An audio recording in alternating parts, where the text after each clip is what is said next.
بالله من الشيطان الرجيم بسم الله الرحمن الرحيم فلما جاء أمرنا جعلنا عاليها سافلها وأمطرنا عليها حجارة من سجيل منضود مسومة عند ربك وما هي من الظالمين ببعيد فلما جاء أمرنا நமது கட்டளை வந்த பொழுது ஜஅல்னா ஆலியஹா சாஃபிலஹா அந்த பகுதி மக்களின் மேல்தட்டில் இருந்தவர்களை நாம் தலைகீழாக மாற்றிவிட்டோம். வஅம்தர்னா அலைஹா ஹிஜாரத்தம் மின் சிஜ்ஜீலின் மன்தூர் சுடப்பட்ட கற்களை கொண்டு கற்களின் மலைகளை அவர்கள் மீது நாம் பொழிய வைத்தோம். முஸவ்வமத்தன் இன்த ரப்பிக்க அந்த கற்களில் பெயர் குறிப்பிடப்பட்ட அடையாளமிடப்பட்ட கற்களை நாம் மழையாக அனுப்பி அவர்களை அளித்தோம். வமா ஹிய மின ஸாலிமீன பிபஈத் அநியாயக்காரர்களை அழிப்பது இது பாரதூரமான விஷயம் இல்லை என்று 11வது அத்தியாயத்துடைய 82, 83 ஆகிய இந்த 2 வசனங்களிலும் ஒரு சமுதாயம் அழிக்கப்பட்டதை வரலாறை அல்லாஹ் குறிப்பிடுகிறார். லூத் அலைஹிஸ்ஸலாத்து வஸ்ஸலாம் அவருடைய அந்த சமுதாயத்தின் மிக கேவலமான கேடுகெட்ட ஒரு செயல்தான் ஓரினை சேர்க்கை.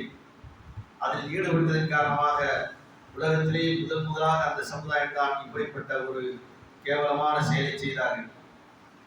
லூத் அலைஹிஸ்ஸலாம் அவர்கள் அந்த மக்களுக்கு எவ்வளவோ உபதேசம் செய்தும் அது பயனற்று ஆனதற்கு பின்பு வானவர்கள் வந்து அந்த லூத்திடம் இப்ராஹிம் அலைஹிஸ்ஸலாம் அந்த இருவரிடத்திலும் வந்து சொன்னார்கள், இந்த மாதிரி இந்த சமுதாயத்தை நாங்கள் அழிக்க வந்திருக்கின்றோம்.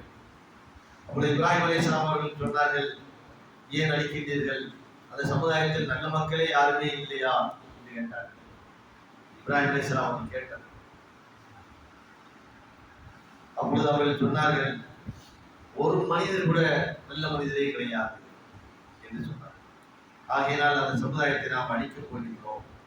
எனவே லூத்தை நீரும் உங்களுடைய குடும்பத்தார் மனைவியை பட்டவர்கள் இந்த ஊரை காலி செய்து விட்டு நீங்கள் சென்று விடுங்கள், செல்லும் பொழுது திரும்பி பார்க்காமல் சென்று விடுங்கள் என்று அல்லாஹ் கூறிவிட்டார். அந்த அடிப்படையில் அந்த லூத்துடைய குடும்பத்தினரும் சென்றதற்கு பின்பு அவர்களுக்கு அவகாசம் அல்லாஹ் கொடுத்தான். ஒரு பகலுக்குள்ள ஒரு இரவுக்குள்ள அவகாசம் கொடுத்தான்.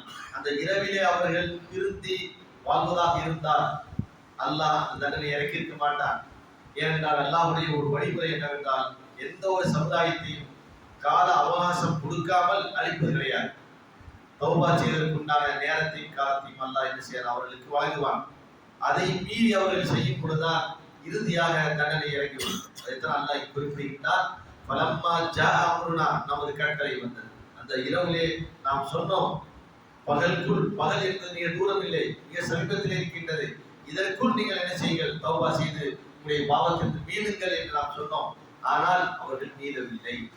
ஆகையினால் நமது கட்டளை அவர்களுக்கு வந்தது. ஆலியஹா சாஃபில ஜஅல்னா ஆலியஹா சாஃபிலஹா வஅம்தர்னா அலைஹா ஹிஜாரத்தன் மின் சிஜ்ஜீலின் மன்தூர்.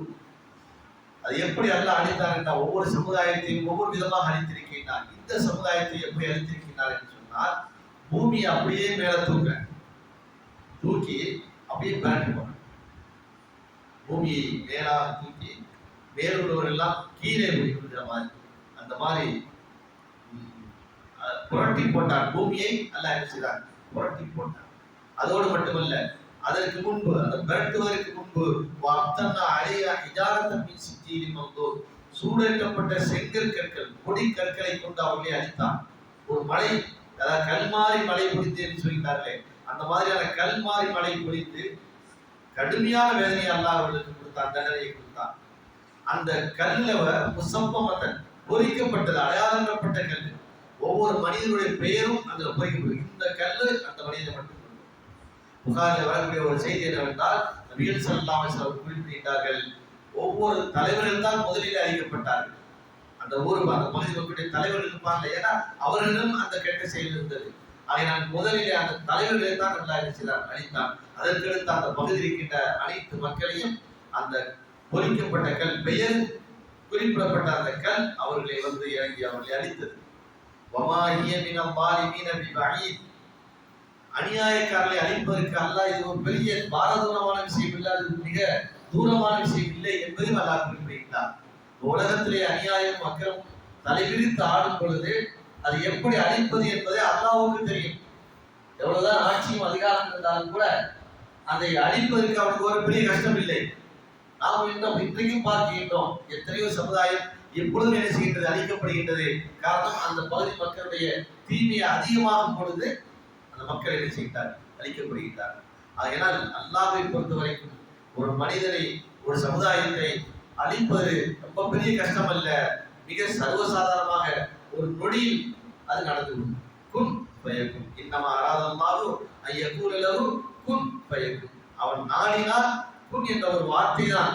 அது மழையாக இருந்தாலும் சரி, கடுமையான மழை, இரும்பு போன்ற அந்த மழையாக இருந்தாலும் அதெல்லாம் பஞ்சு பஞ்சாக துருத்துளாக ஆகிவிடும். ஆகினால் அநியாயக்காரை அழிப்பதற்கு இறைவனை பொறுத்த வரைக்கும் ஒரு பாரதூரமான விஷயம் இல்லை என்று அல்லாஹ் குறிப்பிட்டார்.